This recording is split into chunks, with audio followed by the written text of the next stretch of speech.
This is Dan Schneider. On this Dan Schneider video interview, I'm starting a new series on the art of acting. My first guest is an actress, and she's also runs an acting school. Her name is Karen Austin, and you may have seen her on many different television shows and some movies, and I will be spending the next hour or more talking with her about her career and the art of acting itself.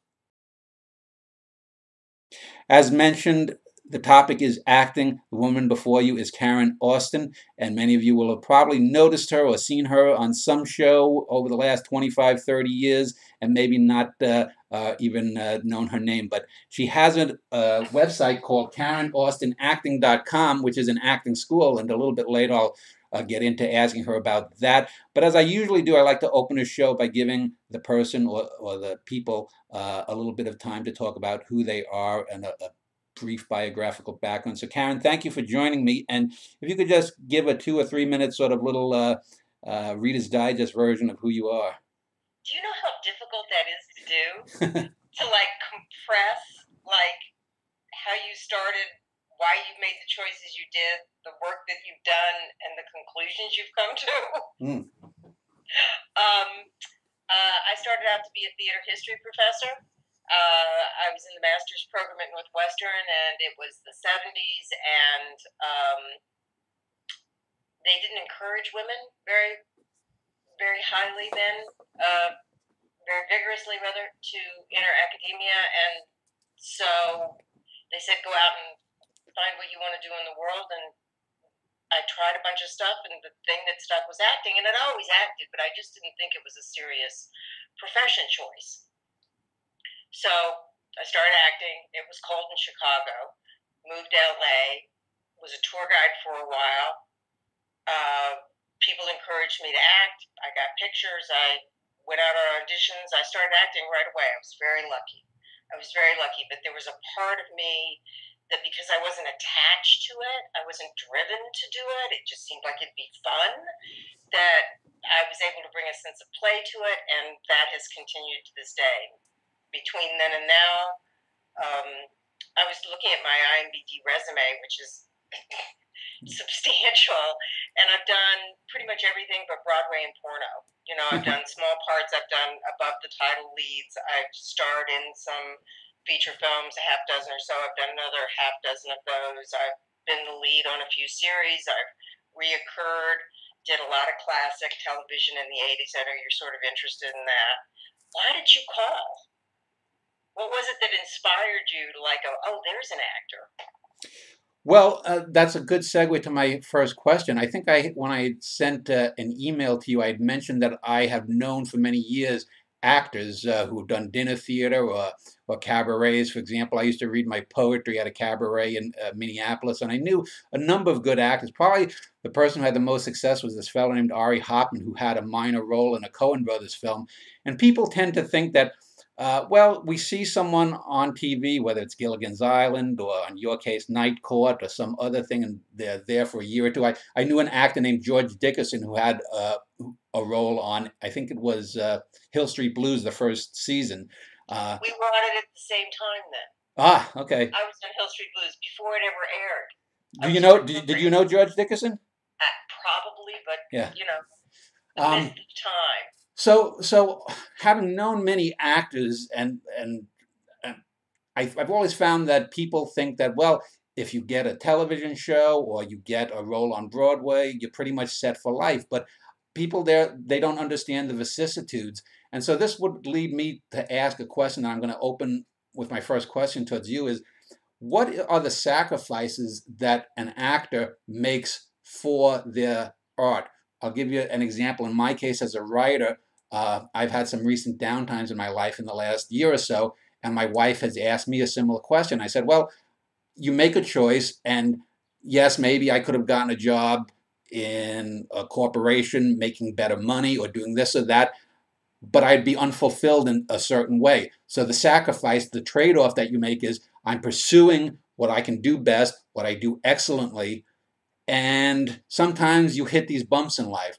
So in your case, I would ask the same thing as an actor. What sacrifices have you made either on a professional level or on a personal level in terms of relationships or friendships or family that, because certainly you hear most fathers or mothers will say, we want you to get a real good job, but you pursued acting. I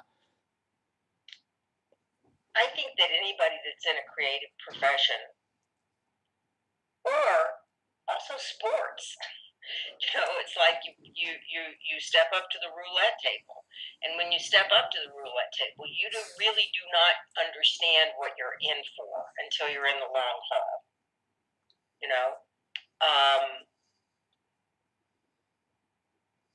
I think the main thing that people give up who choose professions that don't necessarily have a steady income and in which there is no guarantee of success are really only giving up the illusion of security. Because I don't think anybody that works in a corporation or somebody who makes widgets or who's in investment banking or real estate, sacrifices any less. You sacrifice time away from your family. You can't spend holidays sometimes with the people that you love.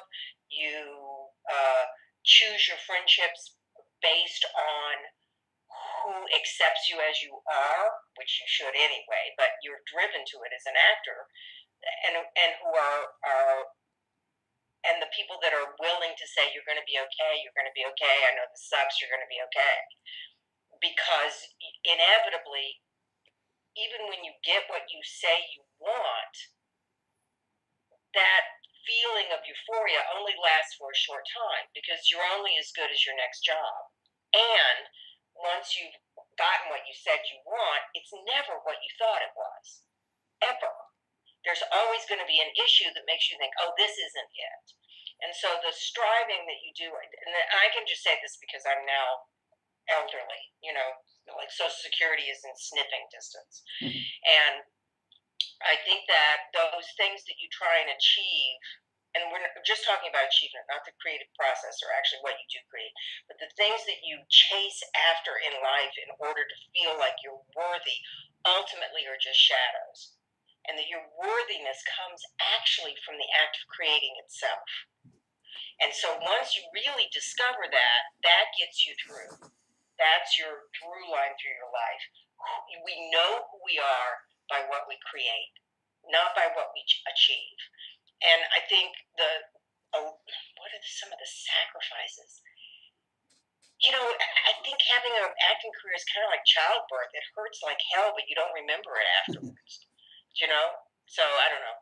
Next question, unless I didn't answer that at all. No, well, the reason I say so is, the difference between an investment banker or a real estate agent or, the person who works at a factory, and I've done factory work, I've done blue collar work, and I've always said to my wife is, there's nothing that I've done in any of those jobs. There is nothing, no matter how hard I work, never missing days, I'm always punctual, always hardworking, that a week or two later really makes a difference. But I have had people, for example, find my poems online, things I wrote 15, 20 years ago, and they'll say that's what I found your website. And similarly, you may have done a role in 1986 or something, and someone says, a young woman might come up to you, a young man might say, I saw you in that role, and I said to myself, I want to be an actor because I want to be able to reach out, across time. That's why Homer wrote, or Dante.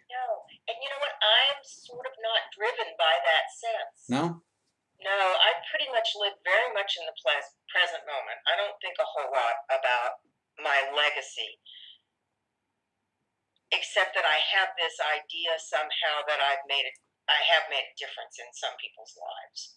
That, like, they've had something hard happen in their life, and some late night in their living room when they're binge eating Haagen-Dazs, that they see some episode of something I did and they laugh a little or they cry a little, and that's lovely.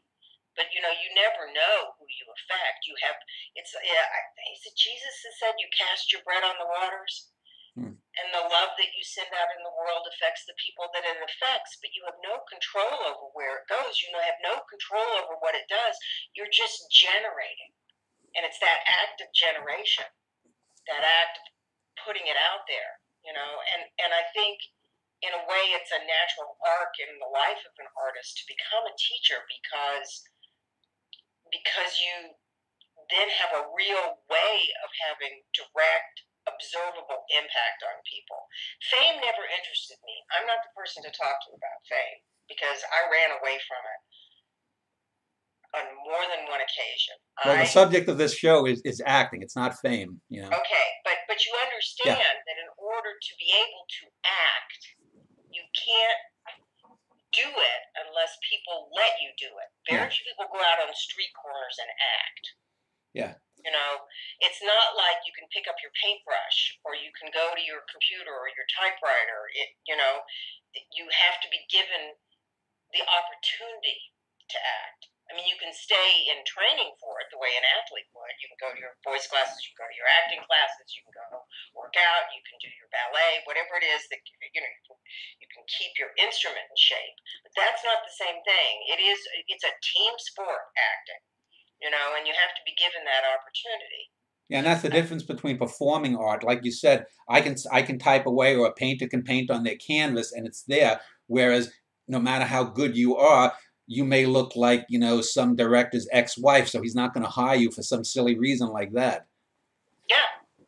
Yeah, I mean, I think there are performing artists that have, you know, developed one-person pieces, but that's different than certainly different than network television or feature films or even theater, paying theater, you know, and in Los Angeles, there's a lot of downtime for people, and it's true for New York too. I mean, any art center, actors are unemployed a lot of the time, and it's why they join theater companies. It's why they have started generating their own stuff with the entrance of new technology. They start creating their own projects because they want to generate, they want to connect.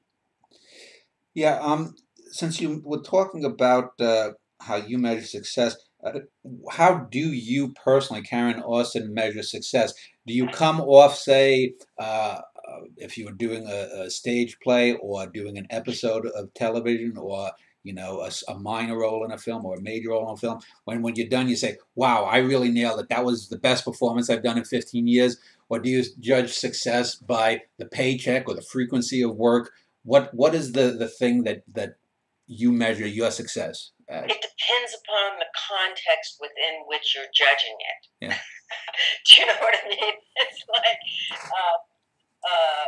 if you're thinking like, and it's great to have people around me to remind me, Karen, you had amazing success, because to me, I just walk around grateful, you know, that I've had the work that I've had.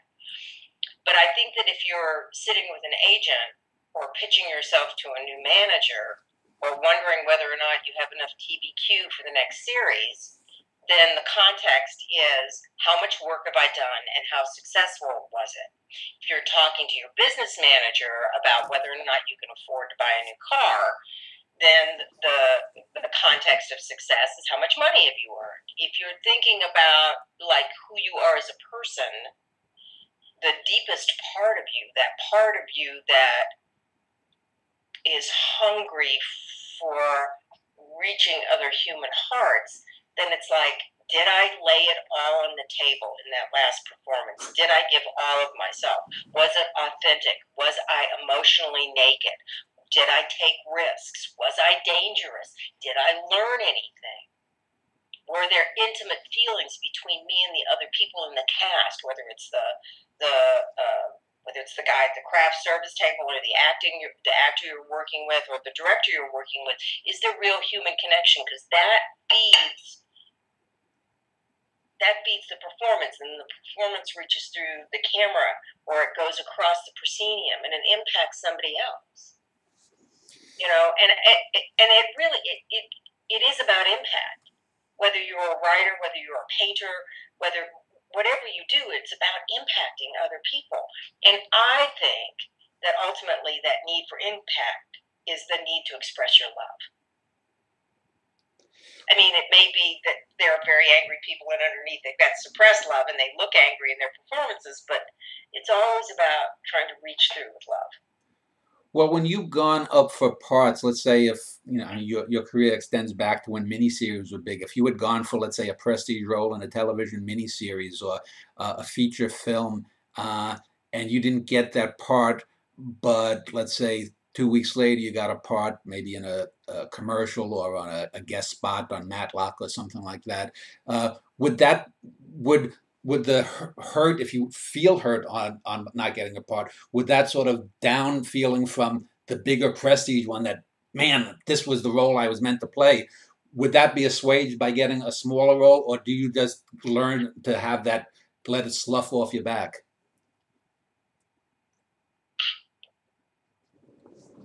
Maybe, maybe not. You know, I mean, let's say you don't get the major role in the television series, but you get to film a commercial that's in Tahiti and make tons of money. And then you find out, oh my God, that director was a crack addict. You would have hated being on that show. Yeah.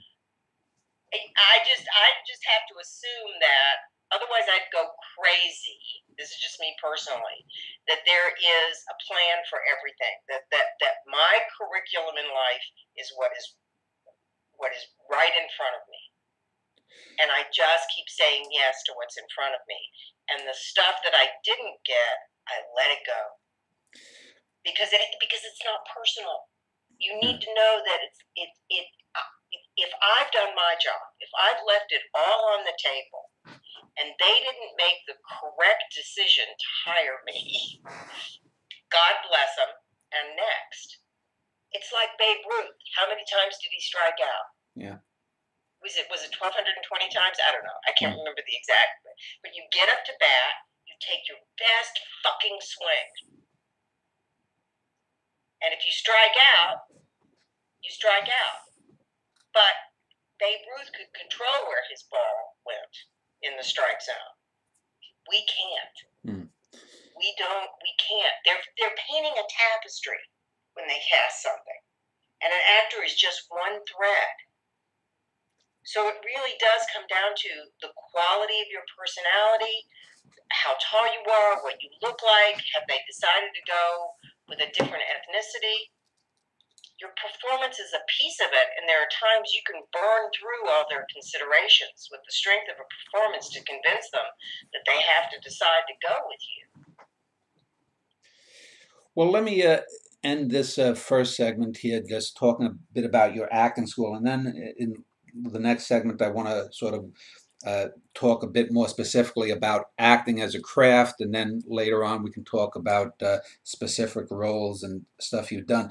But you started in acting school, and that's basically how I contacted you in trying to find actors to speak with. I looked on Twitter, and a lot of times they'll have websites that either don't answer, or people who have people, and you have a website called KarenAustinActing.com, and I guess is the name Austin's Actors Asylum you have on your website.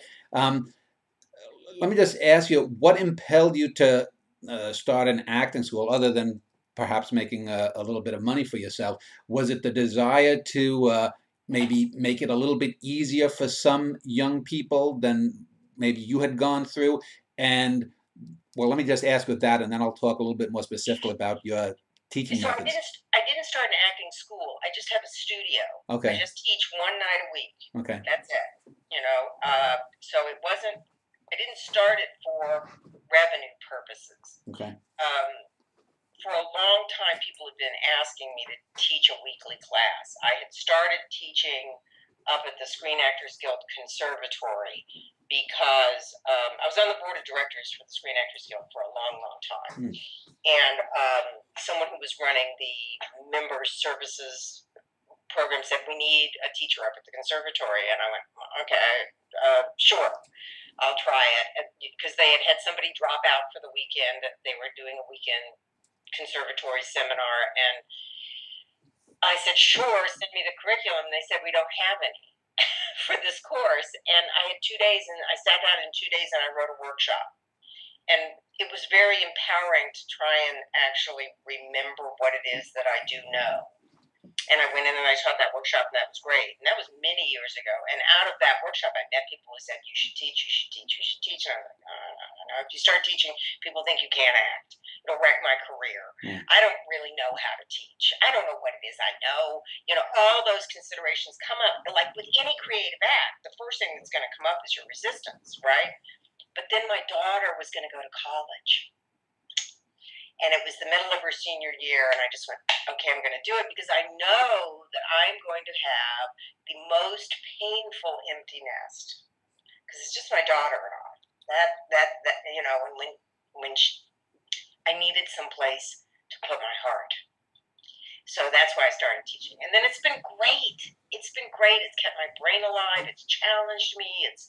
They teach me as much as I teach them. I think it's Corita Kent, the painter, that said, the teacher and the taught become the teaching.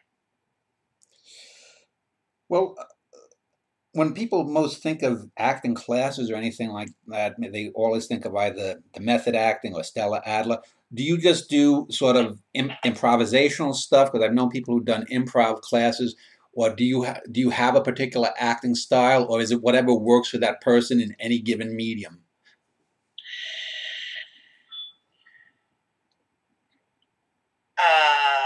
I would say I teach what I've learned, and I do it through classic scene study. So we work with Chekhov and Molière and Sam Shepard, and we work with great contemporary playwrights like Donald Margulies and Kenneth Lonergan and Tracy Letts, and they prepare a scene, they bring it in, and we work with it. And most of what I think there's two reasons that actors don't succeed, and the first is they don't know how to work hard enough, and the second is probably because of psychological wounds. And I'm not a therapist, but acting can be very therapeutic. And if you really provide a safe and supportive environment for people to take risks in their work, that they discover their own capacity for impulse. They discover the size of their emotionality. They learn how inventive they can be, and they get out of their heads. It's very dangerous up here. Very, very. There's lots of people with clubs up there that want to tell you all the things you shouldn't do. I think it's Anne Lamott that says, write like your parents are dead. Right? Act like your parents are dead. Well, let me ask you this. Suppose you get someone, like if I could take acting classes from now until the end of time, I'm going to suck. I mean, do you ever get, I don't know what do you do then gratis or what you charge, but do you ever get someone or have someone that, has come for several months and you're like, oh, you're just wasting your time. You got to find something else. How would you deal with someone? Because, do you just put your arm around and say, listen, kid, you're not doing yourself any good. You're just frustrating yourself.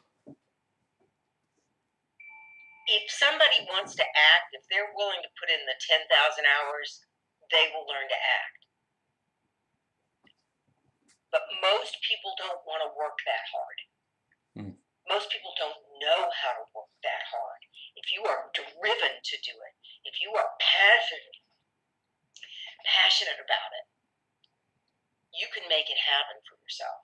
I've seen incredibly talented people who don't put in the work, and they never do develop a technique, and they flinch from whatever it is, whatever their flinch is. And part of working in a class is to learn where your flinches are, those blind spots to your creativity, and push past it. And I've also seen people who I thought, bless their hearts, which is that horrible Southern way of saying somebody's terrible, but bless their hearts, but seen them stick with it and have major growth. Now that doesn't mean they're going to turn out to be, Emma Thompson or Leonardo DiCaprio, or they're not going to be necessarily stars. It doesn't even necessarily mean they're going to win an Emmy or a Tony or an Oscar, but they will learn how to act. Acting is very, very, very, very hard, but it's also simpler than people think. One of the things that I say when I'm writing a character, and uh, one of the things I think that's bad with most modern writing that's taught in MFA classes is that you get over description. And I say, I don't really care what the character's eye color is. You have to get behind their eyes. Notice what that character notices. If you're just writing about a character walking down a street, they notice a bird, they notice a man tying his shoe, this, that. The act of what they notice will define their character more than, say, a scar on their face, which may be integral to the story possibly, but could just be a scar. How do you as an actor, or how do you teach people to get into a character? If you don't do the method thing, do you tell them to find some emotional resonance, or do you say, sometimes I was watching, for example, um, a documentary on Kurosawa, who said that oftentimes he would advise his actors to come up with a little tick or something, and you can see it in his films. Each of the characters will have some little thing. Maybe they wipe their brow a lot or something. Uh, how do you get into character, and what is your sort of recommendation for younger actors on how they might find whatever you found, if not in the same way, but in a different way?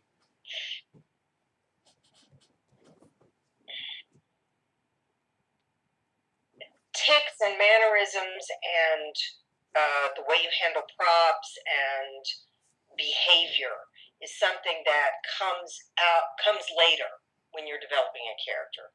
When you first you have to just get present with the characters. You have to find you can't create out of what you don't know, right? Yeah. Uta Hagen says that you can create enough by the time you're 18 to create any character ever written. I'm not sure that's accurate, but it's close. It's a good metaphor, right? And that you can't, until you are conversant with yourself, until you understand how you would react in given circumstances, until you can use your imagination, like what would it be like to find a dead body on the floor of your kitchen? What would it be like to be beaten up in an alley? What would it be like to have $2 million? What would it be like? I mean, it's imagination, and you can't find it in your head. You have to find it in your body. Where would you feel it if you saw a dead person on the floor of your kitchen? Where would you feel it? Right now, just imagine it. Where would you feel it? I'd probably flash back to my childhood. No, you wouldn't. That you would go in your head to escape. You would feel it someplace in your body first. Maybe. No. Yes. Yes. You feel it someplace in your body. It would hit you in your gut. It would hit you in your chest. Your throat would catch your. Do you know what I mean? You've got to find the emotionality of each moment so that it's real, especially on film. Because on film, you got to generate it in the moment, man. They're going, we're losing the light. We're going to get the scene when she finds the dead body. Okay, you on the mark? Let's go now. So if nothing else, you can use the panic of the fact that you're losing the friggin' light. Yeah. But so you have to get people conversant with themselves, with their own emotionality in their bodies living. Then out of that, you can go, okay, now I'm going to add things to this character. But you can't get it out of some idea of some performance that you've seen in a Kurosawa film. Oh, he wiped his brow, so I'm going to wipe my brow. Or I'm going to eat in every scene, just like Brad Pitt. If you notice Brad Pitt, he eats in every scene. It's great because he does it in such a way you don't notice it until after you're thinking about the film and you're like, oh, when he's waiting outside the prison, he's eating. Oh, when he's off, he's eating, right?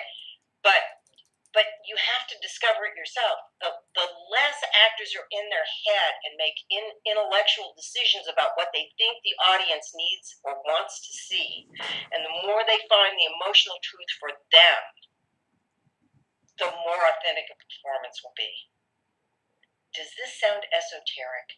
No, but it's interesting because I know I've seen, Hitchcock famously, treated actors like cattle. I think I had mentioned too. He emotionally abused them, and so they could do nothing but emote emotion. And I think someone, I don't know if it was Hitchcock, but someone asked, "What's my motivation?" And the director said, "Your paycheck," basically. You know. Yeah. Well, look, if I've got to go over to the window because they've got this great lighting effect set up with the slats through, through the blinds, right? They love the shadows that they cast. And I say, oh, I have no reason to go to the kitchen window. And the director says, that's where the lighting is. Then I've got to find why am I going? It's not even why. Just go over there and see what happens. Yeah. Just go over there and see how you feel. Maybe you go over to the window and you feel uneasy, and you capture this fabulous moment of you feeling uneasy in front of the window because you didn't want to go over there. Yeah. You have to include everything. You can deny nothing. You cannot deny how you feel. It's like with nerves. You can't deny your nerves. You can only use them as fuel. Yeah. So, as sometimes when you've done a role or even just a scene, do you sometimes say, "Well, I'm just going to do what the director says and let me get caught up in that moment"? Is that a way that sometimes you've gotten the best performances, that you don't know, you don't overthink it, in other words? You have to do all your thinking before you're in the moment of performance. But if you don't do all your thinking beforehand, there's nothing going on. So it's like you have to do all the work and then you have to throw it away and be present. And your body and your intellect and your emotionality will not forget the work that you've put in. Where was this person born? What color did they like? What was their relationship with their father? Why did they do this? Why did they do that? Why did they do that? Always verbs, because they want something from somebody else. It's always about relationship, right? You have to do all that work. And then when you get in the moment where they want you to go over to the window to stand in front of the light and see the dead body, that you can be present in that moment and include the fact that the DP just stepped on your foot. Is this making sense? Yeah. It is very, very complicated, but it's very simple at the same time. There's two parts of your brain that you engage when you're acting. One is the emotional actor and the other is the technical actor. The emotional actor is the one that's in the moment and feeling the feelings. The technical actor is the one who remembers the lines, hits the mark, does what the director says. Yeah. Let me just end this segment by asking a bit about the interpretive portion of acting, because while each moment has that creative spark, if you were to do a role and 9 other actresses did the same role that you were doing, there would be obviously differences in the way that they would perform it. And some might be good, some might be bad, others might be middling. To what degree does the interpretive portion of performance art matter in the overall product? I mean, you can think about things beforehand, you can get all the direction from the director, the stage director, or whatnot, but in that moment, let's say if you're doing a stage play and this is, the 87th time that you've done this scene, and you want to make it a little bit fresh each performance, perhaps. Maybe do you look left instead of right? How does that come to you in that moment? That I don't know how other actors do it. I know how I've done it and what I teach, and that is you have to be present in that moment at that time. You can't ever do a performance you already did. That's toxic nostalgia. You can't do a performance that you have idealized in your mind because that's in the future. So you're looking at either anxiety or regret, right? And in order to create, you can only create in the present moment. That's the only place you can have discovery. You want to find something new? Get present. Oh, William James, your experience is what you agree to attend to. You just said in creating characters. What do they notice? Yeah. What do you notice? You want to create a different performance? Notice the texture of the fabric on the couch again. Notice the pattern in the carpet. Notice the color of your partner's eyes, your acting partner. Yeah. Be there.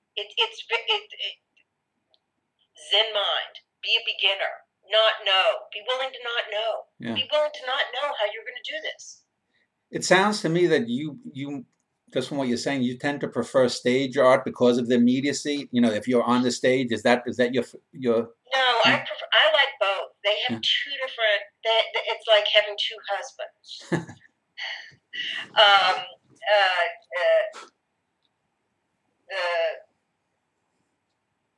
With film, the lovely thing about it is it's you're taking these pieces and you can really do the detail of each piece.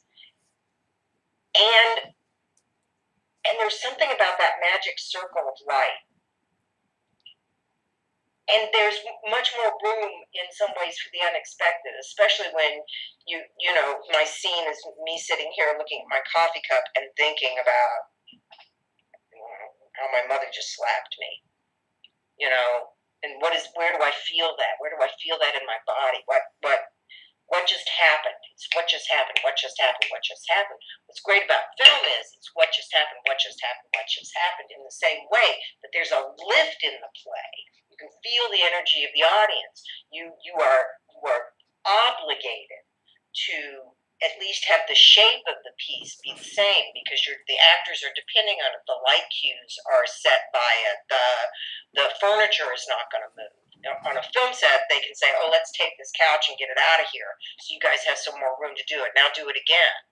So the improvisational aspect of film is interesting, and yet that magic lift of the beginning, middle, and end all together where you surrender to the writing, and if it's great writing, it just takes off, and you can't resist getting into flow.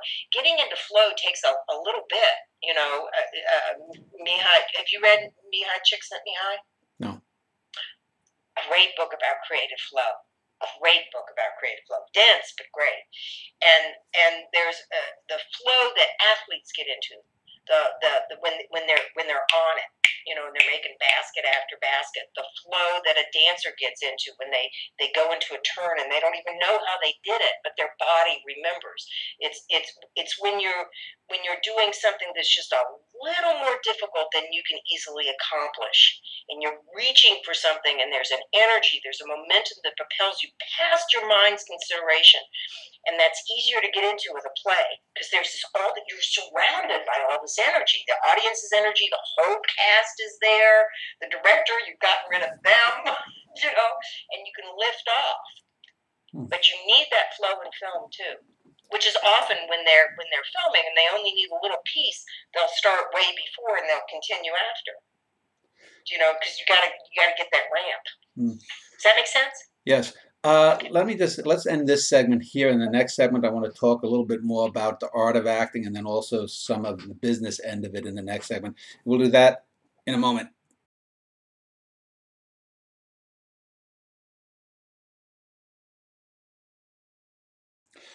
Well, Karen, let me ask, you get a script from your agent, a screenplay, a teleplay, an offer for a role. Maybe it's for a continuing part. Maybe it's in a soap opera. Maybe it's for a commercial.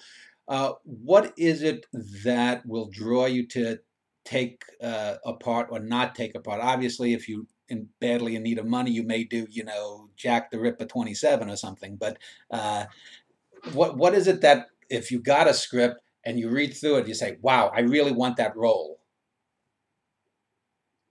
Well, there's several. You just asked about 6 questions in one question.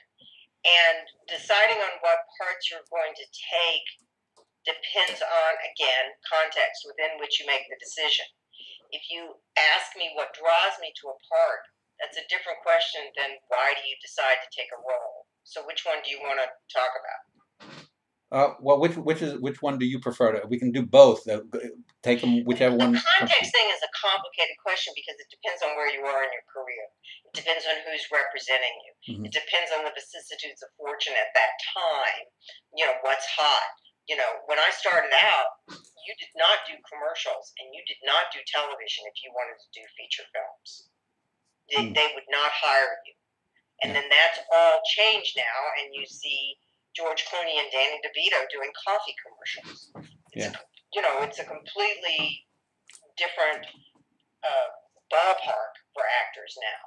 Also, feature film actors didn't do television, you know. So the question of why you decide to do a particular part, like I say, has many factors in one thing. But if you ask me what draws me to a part, great writing draws me. Great writing or great concept too. You know, And as I've gotten older, different things interest me. When I was younger, I loved drama. And now it's like I've done so much suffering in my personal life that I just as soon do dramedy.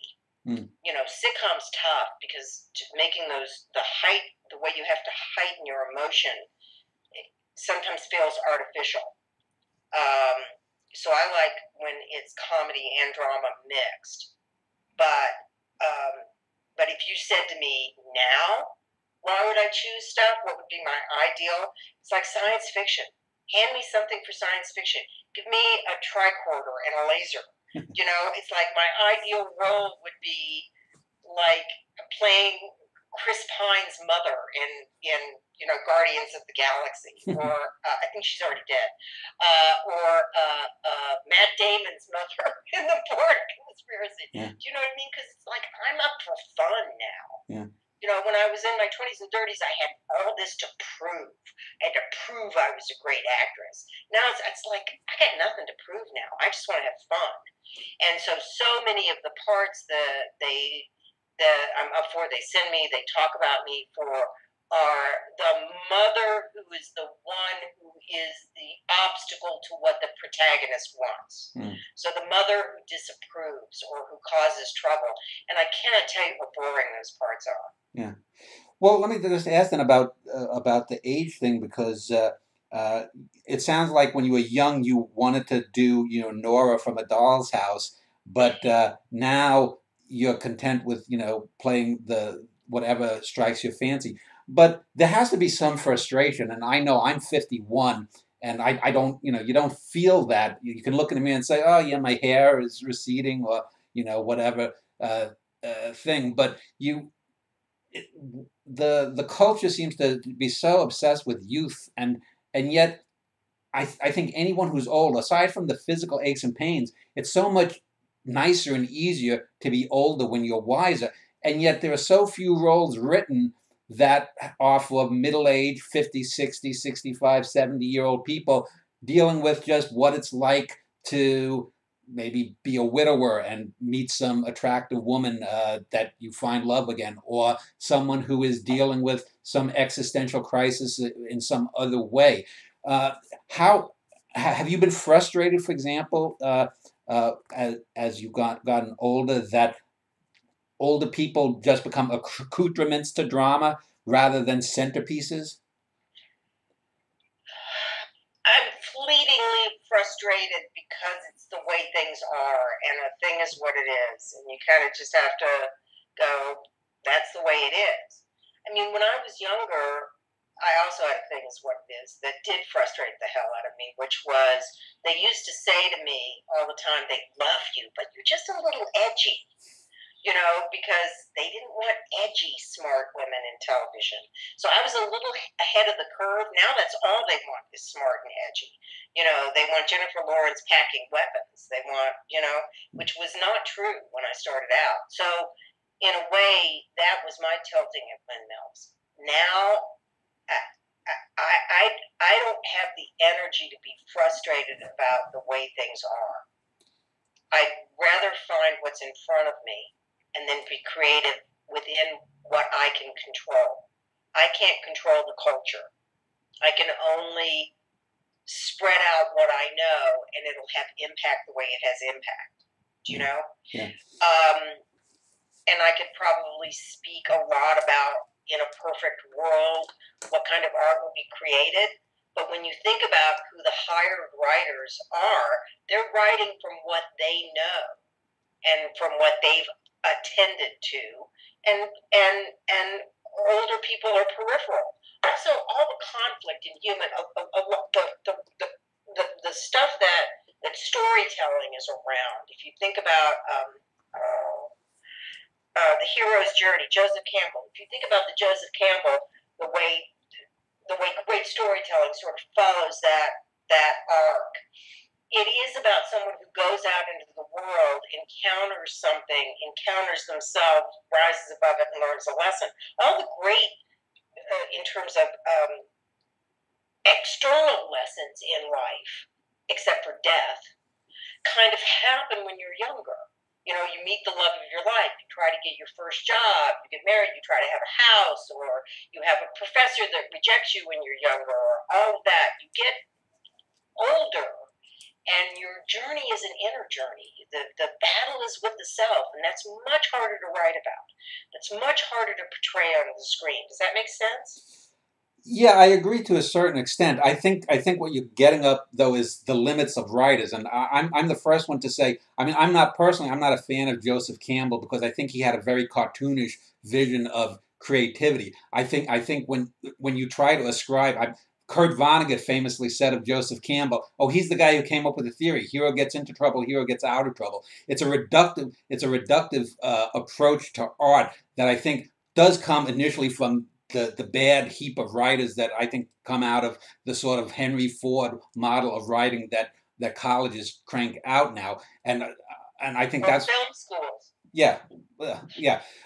So I agree. I agree that there's that's where I think a large part of the problem is. I think though that you can effectively do the the the older problems of people in middle age and whatnot. It just takes a bit more. And if the only people getting hired are the hot young guys who are 25 or the hot young gals who are 25, they're not really going to be able to know about that. It's very rare that you get an artist. I mentioned Kurosawa. He's one of the few artists who did, for example, when he was only like 35 or 40, he did a great film called Ikiru. I don't know if you've ever seen it, about an old man dying of stomach cancer. And people always think of the Seven Samurai and his samurai films, but he did some really great existential dramas too. But in this bang bang boom blow 'em up, culture of every other film is a new superhero film. You're not going to get that. They make money. Yeah. They make money, and because it is show business, because it takes so much money to make to make to make to make big movies, or at least movies that have a great art directed palette.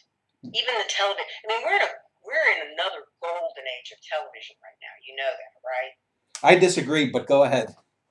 Well, that's all. I mean, I put on films and I'm bored. I put on television. I'm engaged. Oh, I think television is certainly better than film. But I mean, Yes. but that's an argument for another day. Well, I don't want to argue about anything. That's like, but because I don't want to argue about anything much except maybe politics. The discussing about how the way in which film and television, how the writing landscape should be different, it is out of my control.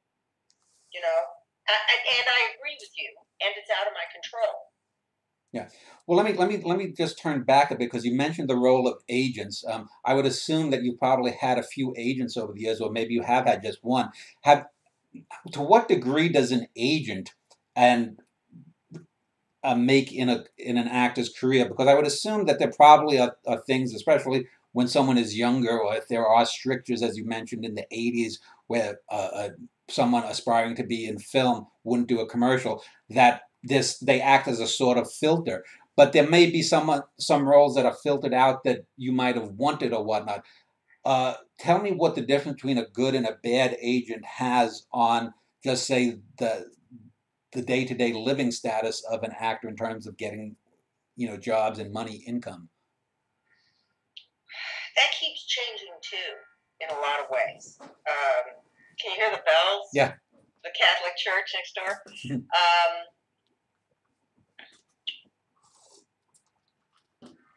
I think if you're lucky, you get an agent who really admires your ability and understands you as a person and sees you as a human. It is more frequent to find agents that are looking for something, meaning an actor, who can be turned in quickly into something marketable and profitable.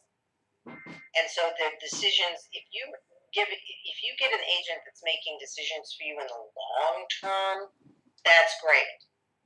On the other hand, they're not the most, they tend not to be, and I've never had one, an agent that made dangerous decisions. And there were things that I wanted to do that they wouldn't let me do that I regret. Can you give just one example, for example, a role that you would have wanted to do?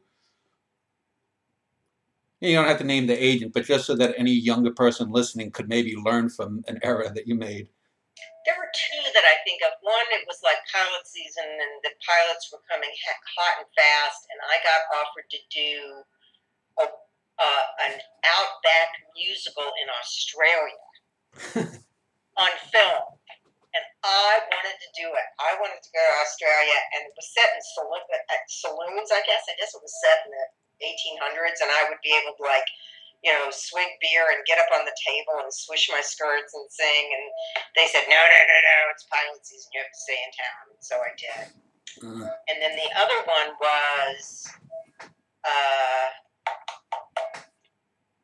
and I don't know if my remembrance of this is true, so maybe I'm heightening the story, but my remembrance is that Gene Roddenberry called my managers and said, I'm doing Star Trek again on cable, and I'm thinking of Karen for the doctor of the ship. Which later became the Gates McFadden role? Yeah. Huh. And my agent said, no, it's too old for you.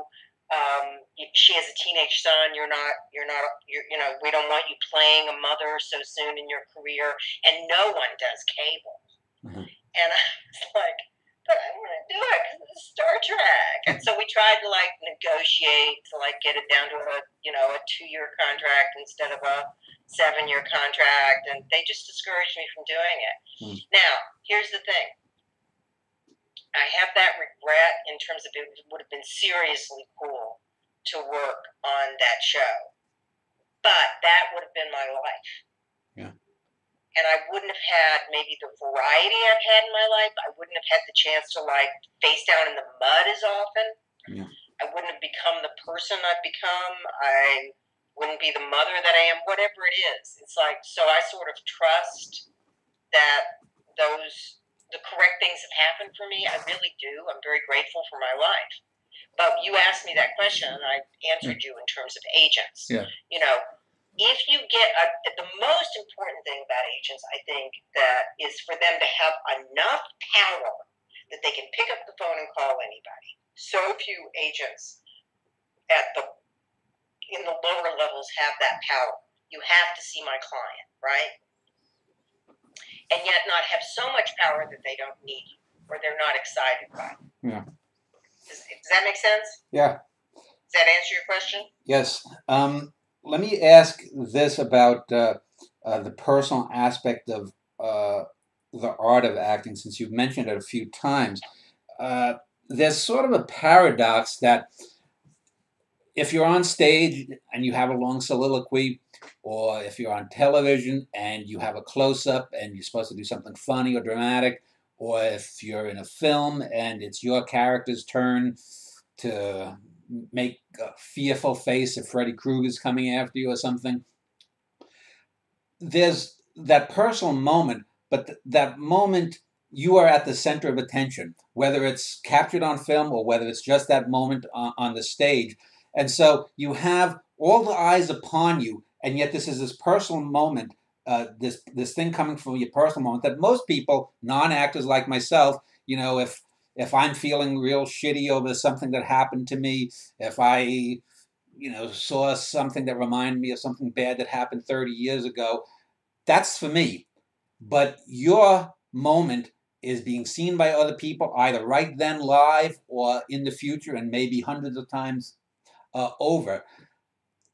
Does any of that ever slip into the consciousness of you, of that actor, in a moment, so that you get this idea of this is the personal coming out, and then but yet that there's this sort of barrier of the viewer, the audience, even the audience to be, sharing that moment with you? Well, the audience is never a barrier. The audience is the point. we're doing very private things in public, and you have to be willing to be seen. The job you have to do has to be more important than your fear of humiliation or your fear of whether or not you're going to do it right, or you're going to to other people in life, much less through a lens to millions of people. Yeah. The fear of being judged, oh my God, the fear of being judged stops people's creativity quicker than anything. I think it's Anne Lamott that talks about the shitty first draft. And actors just sort of have to live in the shitty first draft and assume that the truth of their feelings will affect other people. Does that make sense? Yeah. You have to include the audience. It's like I've had DPs say you have to make love to the camera. I don't know if I make love to the camera, but I'm certainly willing for it to be my friend, especially when I was younger and prettier. But, you have to be willing to be seen. Just like writers have to be willing to, have their writing read. Yeah. Actors have to be willing to be read. When you do a scene, I know for someone who's not an actor, probably the only times that people sort of rehearse things in their mind is if they're going to ask out someone, or if they're going for a job interview or something like that. If you're going to meet your prospective mother-in-law for the first time, that kind of thing. To what extent do you or other actors that maybe you've talked about model, say, an emotional scene or the essence of any particular scene on something from your past, or something from real life? Is it something that you do occasionally or only if needed? Always. Always? Always. You can only come from your own experience. It doesn't necessarily mean that it's the exact circumstance. You have to find a dead body on your kitchen floor.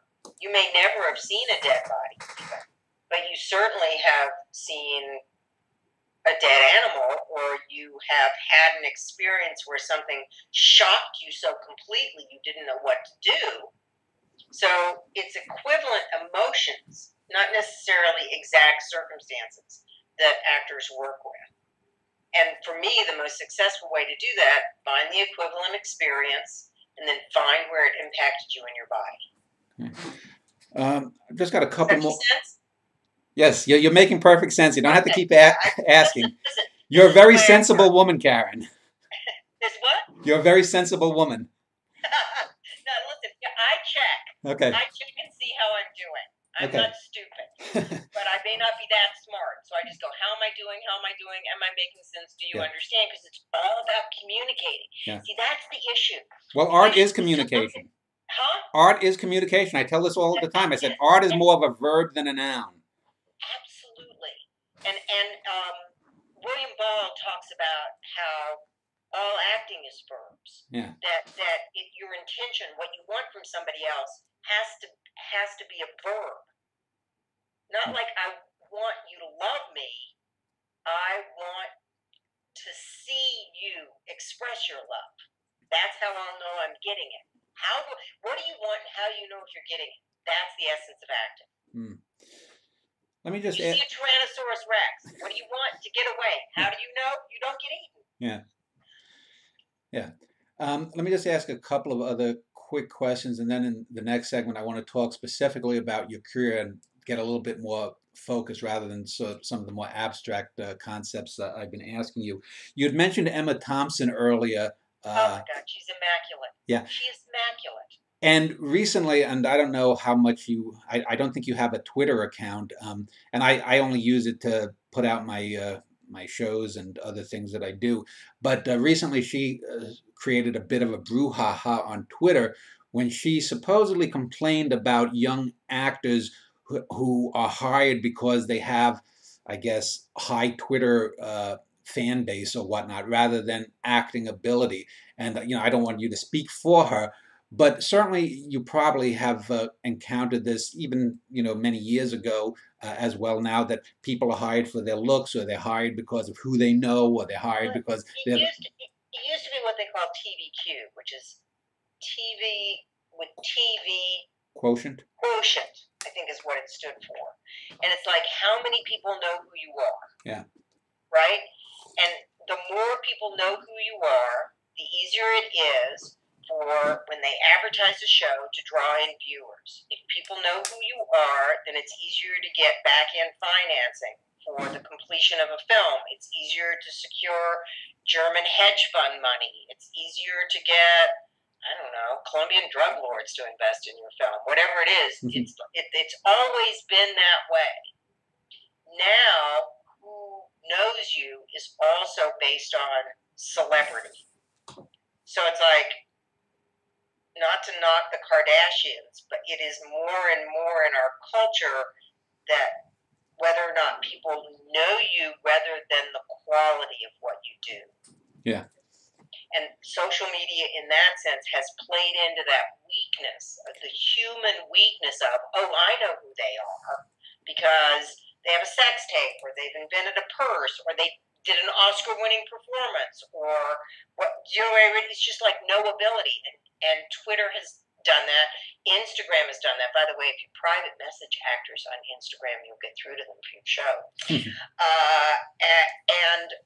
I'm too tired to manage all that stuff.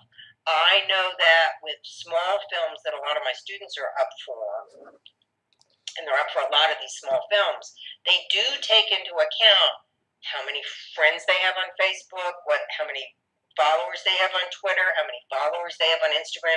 And Instagram in some ways is even more powerful than Twitter now. Yeah. In terms of taking it. But it's, can you get your back end completion money? Do you know what I mean? Yeah. I mean, only auteurs? What Is that how you say it? Auteurs. I'm getting tired. So really have the luxury of not taking that marketable, is this person marketable, into an account. They do it all the time, and it also makes them feel safe. Let me just tell you that a lot of directors, a lot of producers, and all the network executives, they can have two performances, two actresses. One will rip your heart out. They're so good. And the other one will be really good. But this one has been in more things. And they'll go with this because it's safer. It feels safer. Somebody else liked her, so she must be good. Yeah. Maybe that was just an accident that we loved her audition. Well, let me ask you two final questions in this segment. The first one is, there's always the concept of the difference, and I've heard many different opinions from actors, mostly, as I said, in dinner theater, and people who've done maybe a few commercials or whatnot, about the difference between comedy and drama. A lot of people say comedy is more difficult to do, to make someone laugh, which I probably generally agree with. But then there's also the other, there's a famous saying by Woody Allen, who said that drama is sitting at the grown-ups table, and that he always aspired to be more Ingmar Bergman than Woody Allen. Which do you find generally harder, or does it actually just depend on the script? You know, a good comedy, a great comedy. If the writing's good, you just surrender to the writing. But there's a button in the back of your skull. I don't know if you can feel it back there. If you just turn it from like comedy to drama, and it's just literally about energy. You know, it's like somebody falls down and breaks a leg, it's sad. Somebody slips on a banana peel and falls down and breaks a leg, it's comedy. You know, it's heightened. It's like drama is the same thing that happens comedy is the same thing that happens in drama, except it's more desperate. The stakes are higher. You know, it's more frantic. And it's the circumstances around which something happens. I mean, you know, I'm sure you've seen things where somebody gets shot in the skull and you think it's funny. It's how it's shaped. Yeah. What soundtrack are they playing, for God's sakes? But the minute you try and play comedy, you're stepping in a world of hurt. You can only play the circumstances. You know, and the minute you know you're funny, you're dead in the water. Right. And the final question would be about acting with other actors and the pros and cons of that in general. I'll give you an example. What do you mean, as opposed to acting with pigs or dogs? No. In the sense, because I remember years ago when I lived in the Twin Cities area, I remember an actor that I knew there told me that they had done a stage play with someone that they did not find attractive. And I've heard other people who didn't like the people. They might have been nice enough looking, but the person was a real bastard off stage or whatnot. If you had to do, say, a love scene with a young Robert Redford or a Wallace Shawn, I would think it would be easier to get into character, playing the prospective lover of the Redford character. Or if an actor was a real prima donna and he wanted everything in a certain setting, you're like, oh God, he's late again. This is 6 straight days that he's been 2 hours late. How do you deal with those kinds of things, which may seem petty on the outside? You're not attracted to that one, or this person really rubs you the wrong way, or the director too, but I guess more for dealing with the egos and the eccentricities of other actors. How does that affect you as an actor? Well, it's everything. But I think that it is not my job to teach somebody else to be a professional. So if somebody's 2 hours late all the time, I think I have to go and have a talk with the director about it and just say, how do you want me to spend those 2 hours? Well, that person's late because I'm sitting in the dressing room and I'm losing my cook and I'm going to lose the ability to be on my game when they arrive. So I need your help. I'm only responsible for me. Right, so that's that scenario. There's a lot. It's like you ask 6 questions again because each of those. I mean, if you have to do a love scene with somebody who eats garlic, you're just gonna have to suck it up and put some lemon oil in your nostrils. Are you gonna say to them, "Honey, stop eating garlic"? Depends. If it's 6 weeks of love scene, I would say you're within your rights to say something. If it's just one day, then you can't. I don't know who's calling me. If there's somebody who is not a nice person, yeah, or a bad actor, that's my child. Well, we'll end it here, and I'll let you. I know. Wait. Oh. Okay. Hey, sweetie, I'm still on Skype. I'll call you right back. That's all right. I love you. Bye, honey. If it's a person who is not a kind person, yeah, and you're supposed to be in love with them, yeah,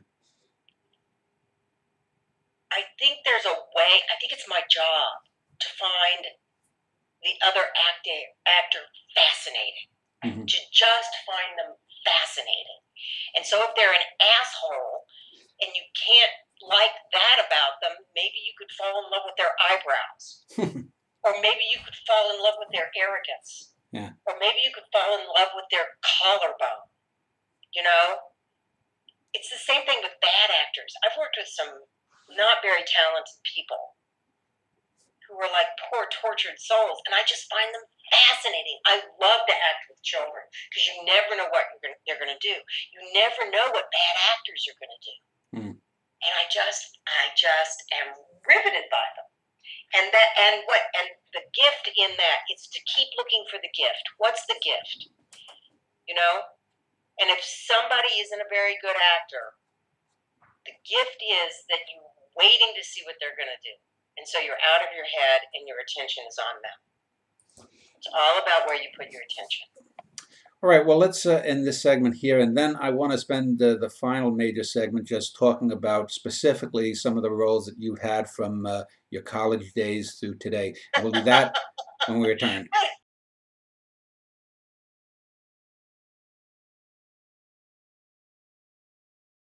I've been speaking with actress Karen Austin, and we've been speaking in some more theoretical and nebulous terms about the art of acting, but I want to talk a little bit. Very specific. Well, I'm specifically nebulous at times, or nebulously specific. But I want to talk about your career. And one of the reasons that I contacted you was I recently saw you on Night Court, and your Night Court reruns, and I'll talk about that a little bit later. But I want to go a bit chronologically. One of the interesting things I just noticed that I hadn't noticed before was that Austin is not the name you were born with. Is it a stage name, or is it? It's my maternal grandparents. Okay, so yeah, I took my grandparents' name. Did they think, because it says Brahma, did they think that was too Nazi-like or something? Herr Brahma? No, I decided. Oh, okay. I wanted a simple name. I always loved my grandparents. my grandfather didn't have a son to carry on his name, so I did. Okay. So when I started acting, I just took care. It's easier to remember. Yeah. Nobody has to ask me how to spell it. But do you do the Clark Kent thing? Are you Brammer in real life in Austin? No. Okay. No, I legally changed my name when I was 25, I think. Okay. So now I see via IMDb, and just like Wikipedia, I know that's edited by non-professionals or people put in whatever crap they can find oftentimes. So I'll just let you correct me if I have things wrong from either of those sources. So did you get into acting? Did you do child acting? Did you do commercials, like Oscar Mayer commercials as a kid? Or was it initially that you just studied drama and got into the theater? I did theater like a lot of kids, but I didn't think of it. It wasn't professional. So I would be with a touring folk group from the church, or I would do school plays. And when I went to college, I majored in religion philosophy and took theater courses on the side and did theater and loved directing. But it didn't seem like a career choice, except that I loved theater. I loved theater history was what I really loved. So I did switch over to theater, and then I went to graduate school in theater history and Elizabethan letters. And I studied Elizabethan letters at Oxford. My intention was to be a college professor. But then, like I said at the beginning, that didn't work out in the PhD program. They took away my scholarship. And so I started acting to modeling and doing commercials in Chicago, because that was easier than waiting tables. And when I moved to LA, it was literally just to get away from the cold, and I was done with Chicago because I'd been raised in Florida, and the winters in Chicago killed me. And when I got out here, I thought, well, I don't know what I'll do. And I temped. I did a lot of temp jobs. I temped, and people said, oh, you should be a public relations person.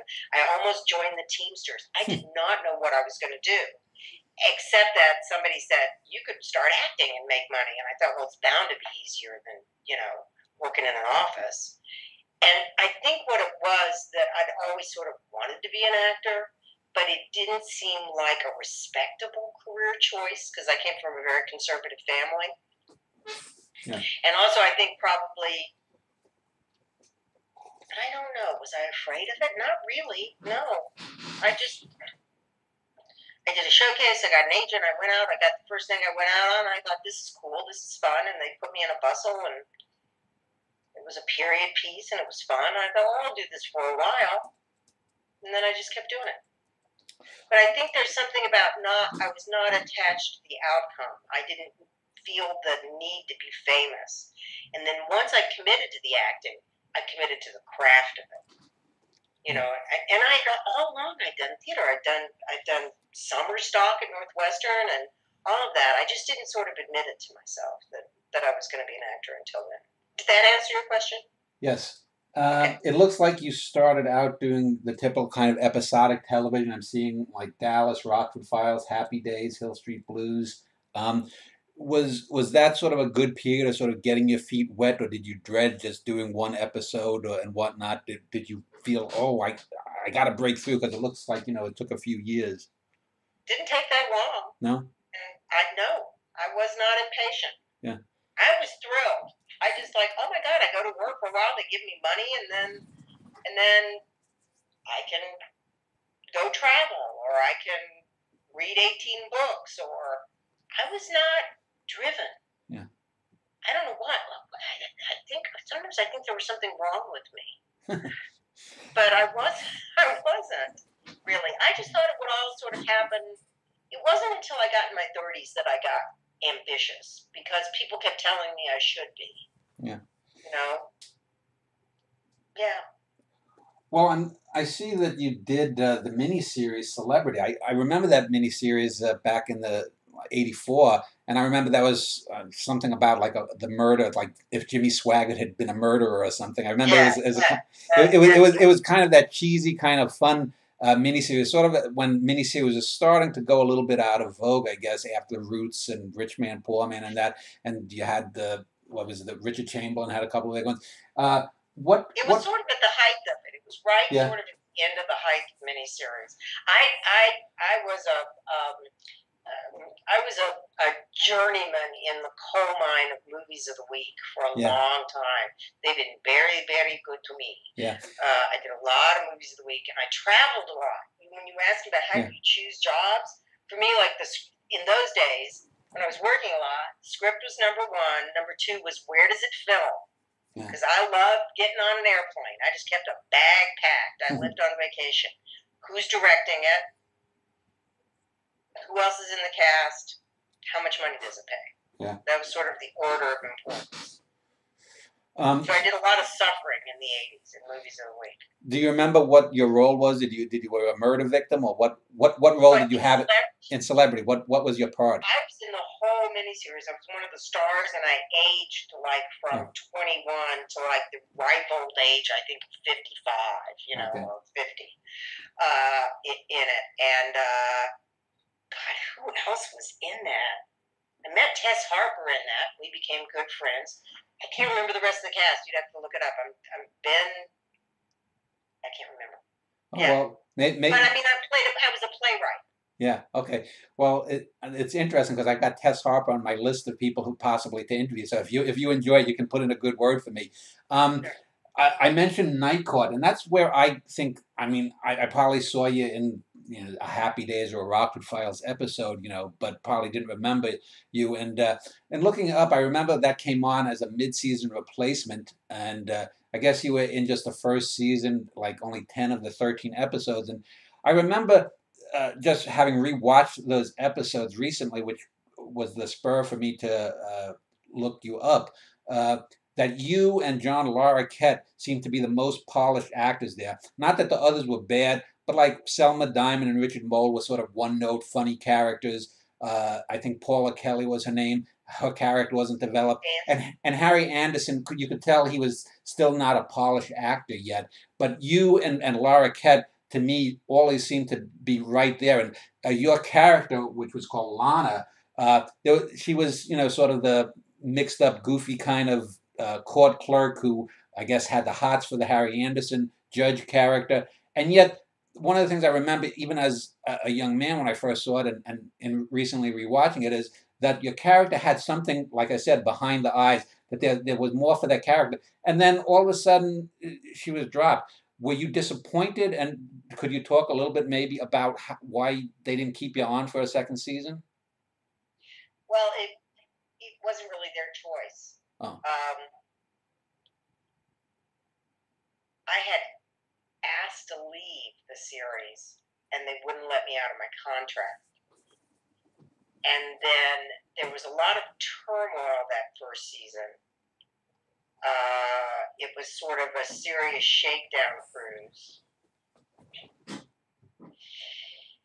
And I got Bell's palsy, so the left side of my face was paralyzed. Oh. And they said, well, you can go. It's really scary. It's like a concert pianist having one of their hands cut off. Uh-huh. So that's why I left. Okay. And I healed, and there was no damage, but it took a while. Okay. And then, like you said, it looks like you did a lot of movies a week. But then here in the mid-'80s, too, it looks like you did a number of feature films here. Well, they don't look... I only recognize a few of the names. Were they sort of like mid-level type films? Did you have any ones that became like, I can't remember. You'd have to tell me what they were. Well, I have no idea. I'm seeing after a role on St. Elsewhere, you did, it says Summer Rental, Jagged Edge, Ladies Club, Penalty Phase, Far From Home, all feature films from the 80s. Summer Rental was a big film. Yeah. It was a big blockbuster. And you were talking about romance earlier, about like doing love scenes with people. John Candy was the easiest love scenes I ever did. Yeah. And the major reason was he was so grateful. He was like, I never get to do love scenes. This is so much fun. It was really easy to do love scenes with John Candy. Jagged Edge was a big film. It starred Glenn Close. Yeah, okay, that's, yeah. Ladies Club was a passion piece that I did with a director named Janet Greek, and it was about rape. And rape at that time was not a big, it wasn't talked about as much in the media as it is now. Now it's just become sort of a plot point in television. But at the time, it was really rape from a woman's point of view. And then what was the other one you mentioned? Penalty Phase. Oh, that was Movie of the Week I did with Peter Strauss. Oh, okay. Peter Strauss, wasn't he in Celebrity? Yes. Yes. That's where I first met him. That's yeah. right. Okay. Yeah. Yeah. That's right. I was trying to think of who was in that. I remember that. Now, I also see you did a couple of Star Treks later on, Star Trek Deep Space Nine and then Star Trek Voyager. Was this where you sort of put your foot down to the agent and said, God damn it, you cost me that series years ago. I'm doing it. No, by that time, Star Trek was huge. Yeah. You know, and in fact, my manager, who had convinced me not to do the Star Trek on with Patrick Stewart, had passed away. So okay. There were no roadblocks. Now, I had mentioned off camera, I had seen that you did recently, a few years ago, I guess you would call a web series of webisodes with Brent Spiner, who had starred in the Star Trek The Next Generation. Did you sort of meet him? Did he ever direct an episode that you met? How did you meet him? Was it via Star Trek? I met him through a director named Chris Ellis. And I knew Chris socially, and he said, I'm getting ready to do this web series called Fresh Hell, and we're casting this crazy medium. I play him like a tarot reading. Yeah. And Brent Spiner's has, it's called Fresh Hell, and he's done something so awful that no one can talk about it. That's the premise of the series, and he's now lost his entire career, so he's desperate, and he comes to me, and I burn incense and give him peyote tea and stuff. Yeah, and I know that's what we did. I did a bunch of those, and those were really fun. Yeah, because the only other connection I would have thought was, if not through Star Trek, that I know he had done 5 or 6 episodes. I think after you left Night Court, he played like some wacky Okie from Muskogee character. Yeah. And, we never met no. on Night Court. No, we didn't. I think we might have. No, I don't think we met till Fresh Hell. Okay. Now, I see in the mid-'90s, you've got a television series called Live Shot. I totally have no idea what that was about. Was that a drama, or was that the second series that you? It was dramedy. Dramedy. We talked about, yeah. So Night Court was your first series. This was the second one where you were a regular. No, I did another one in there somewhere. Okay. No, my first series was called The Quest with Perry King and John Rhys Davies. Oh, okay. And see, I knew you were going to ask me questions about my resume, and it's like I'm having such senior moments forgetting people's names. Yeah. And I don't see it listed on IMDb or that first series you mentioned. So that. No, the Quest is on there somewhere, isn't it? What year was that? Don't remember. Okay, because if it's pre-Night Court, it doesn't look like it's listed. Because Night Court's listed as 84, so I'm looking here. We got Happy Days, Rockford, Dallas, Fishhawk, Sheriff Lobo, Heart to Heart, Soap, Family, Waikiki, Chips, SOB, Hill Street Blues. Oh, there we go, The Quest. Okay, you're right. It did 82. Okay. 82. You played a character called Carrie Welby. No relation to Marcus? Those were in the days, I think we were up against Dynasty, so we only lasted one season. It was a Stephen Cannell series. Oh, okay. And those were the days when it took 14 days to shoot an episode of Episodic, which was such a luxury looking back on it now. Yeah. And we shot a 2-hour pilot in Europe, which is why I decided to do it. My agent said, well, I didn't have agents. Actually, I booked that before I even had real agents. And it was great. They paid me money to go to Europe and hang out in helicopters and wear ball gowns. And John Rhys Davies was a lot of fun. Running around Nice with John Rhys Davies and Perry King was like, I thought it was going to be like that all the time, my whole career. It was great. So tell me about that other show, that you had in '95, live shot. It looks like it only lasted. It says 8 episodes. Was that another show that was just up against a juggernaut in ratings? I don't remember. I think we may have shot 13 of them, and they only aired 8. I don't know. It was about a television station, basically. So it was a precursor to Sports Night. A lot of my scenes were with Sam Anderson, and he played a sort of conservative commentator, and I played the boss of the station, the owner, and I sexually harassed him. But I had great suits. They put me in Armani all the time. And it was fun. We were funny. It was very funny. I had a little guillotine on my desk, and I would chop carrots in the guillotine, and I had a set of crystal balls. I think I've got them somewhere around here that they made for me to keep on my desk. I see that you did a few episodes of a TV show called Murder One, and I remember that as being one of the better. I mean, I'm not a big fan of sort of the gumshoe kind of miniseries. Oh, that was the. It was a miniseries, and then they may have aired it since as separate episodes. They shot it so they could run it as a miniseries or a series. Yeah, I know it had Daniel Benzali, the bald fellow, and I remember he was such a terrific actor. I mean, I didn't have any scenes with him. I had scenes with Pruitt Taylor Vince, and I'm blanking on the other guy's name. Anyway, yeah, I played a con woman. I played a lot of con women in my day. Someone who looks innocent but is nasty underneath, edgy. Now it looks I could be wrong here. Okay, I'm trying to see. It looks like the last, or at least for most of this century, you've done. It looks like more television than feature films. Although it looks like in the last few years you've had a bit more feature films come your way rather than a television series. I see you did 6 episodes of something called Whole Day Down. What was that? Was that another? Web series. Oh, that's another web series. Well, let me just ask you. Art critic. I'm sorry. Very nasty art critic. Okay. Well, let me just ask you about these web series, because I know the Brent Spiner one, the average episode length is like only 10 minutes or something. What are those web series that are just done by a group of people for online, or are they? Since I would assume you're a member of SAG-AFTRA, are they unionized, or what?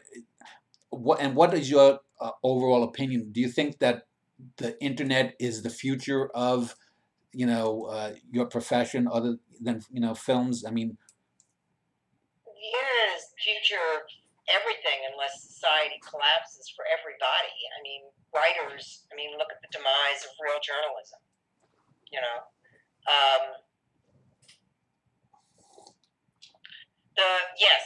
They shoot a lot that aren't unionized, but if you're a union actor, you work under a union contract. They don't pay very much money. Most actors do it because they want to get film to show people so they can get better representation. I did it because I liked the scripts, I liked the characters, and I liked the people. And it was fun to work with Brent. That's why I did it. Yeah. And they had hopes that someone would see it and then decide to make it into a network show. So it's almost like it's a trial balloon.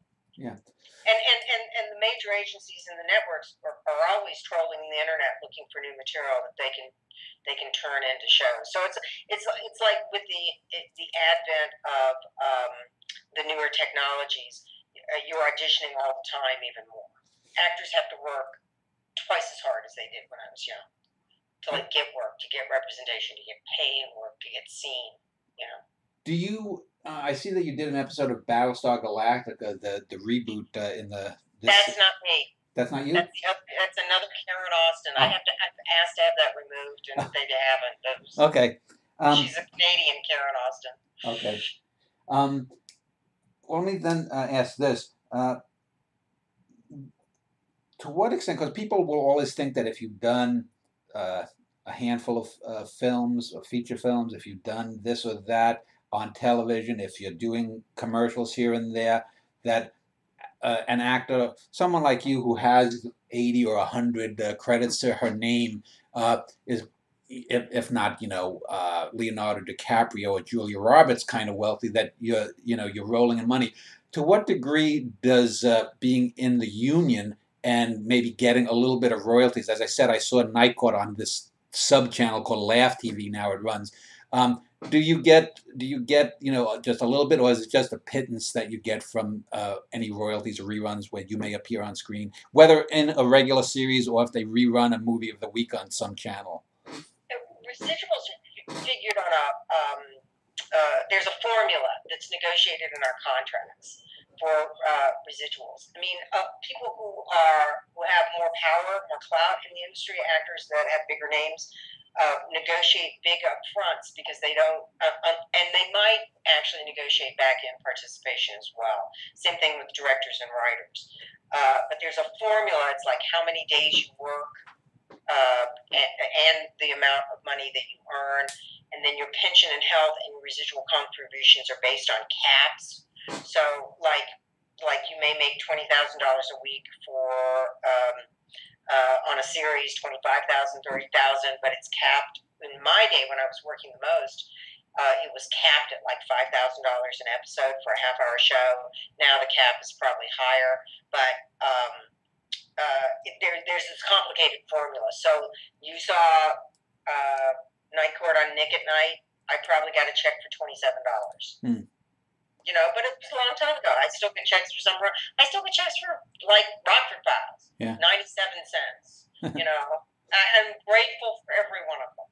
Yeah. But they diminish over time. Yeah. So when so let's just say for $100 I did an episode of Rockford Files. The first time it reruns, I get another $100. 10 years later, it's down to like 37 cents or whatever. So.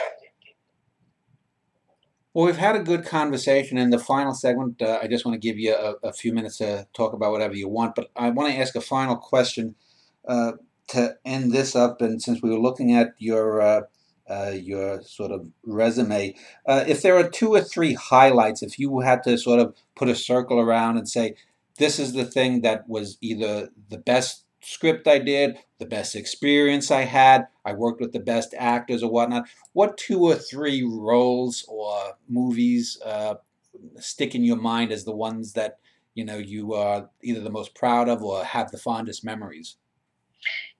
People ask me that, and I never really seriously consider the question. No?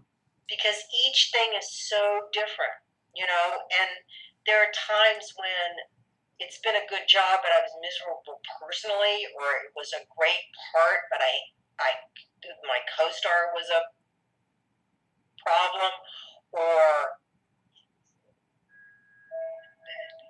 I did a film in Poland. It's probably not even on the IMDb. That was, my daughter was little, and we went and lived in Poland for 4 months, and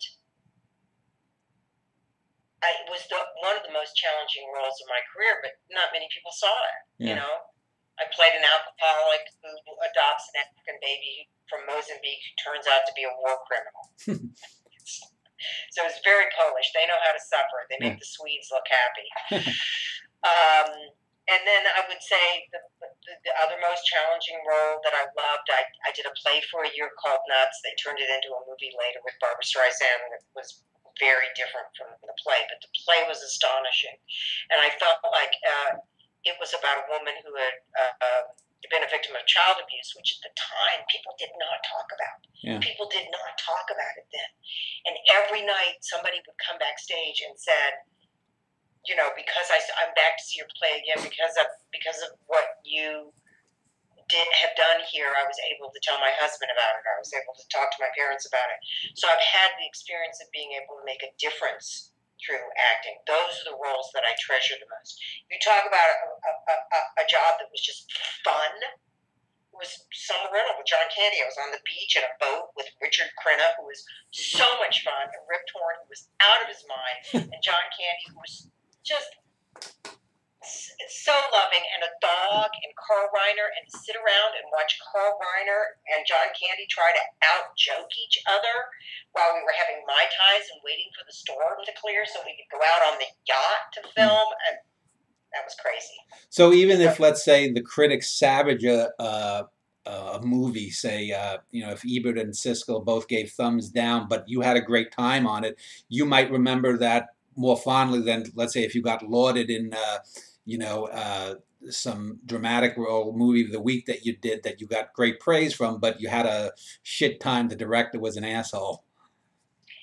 It's like you asked me which I prefer, drama or comedy, and I said it's like having two husbands. Yeah. The thing with your resume is they're all your children. Yeah. I did a movie with Katharine Hepburn, and it was like the two of us in the Bold Ones. We were tied together in every scene for months on end, and people were, "Oh my God, you worked with Katharine Hepburn," and I'm like, "Yeah, it was amazing," and it was, and I heard a lot of stories about how I should do things differently because Spence always said so, you know, and lived in Vancouver, and it was a great time. It was a great art.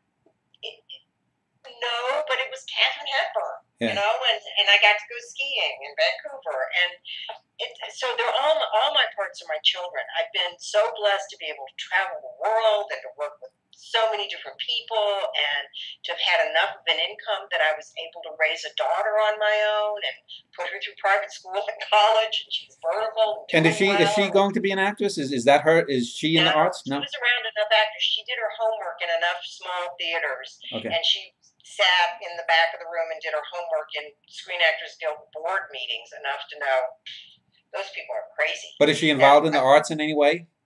Is she a painter? In the sense that she works as a buyer for Urban Outfitters in Philadelphia, and she uses a lot of. She went to Parsons for a while, but so she's more a visual artist than a performing artist. Okay, well, let's end this segment here. In the final segment, I'll just give you a few minutes to just sort of wrap up any thoughts or anything I may have missed, and we'll do that in a moment.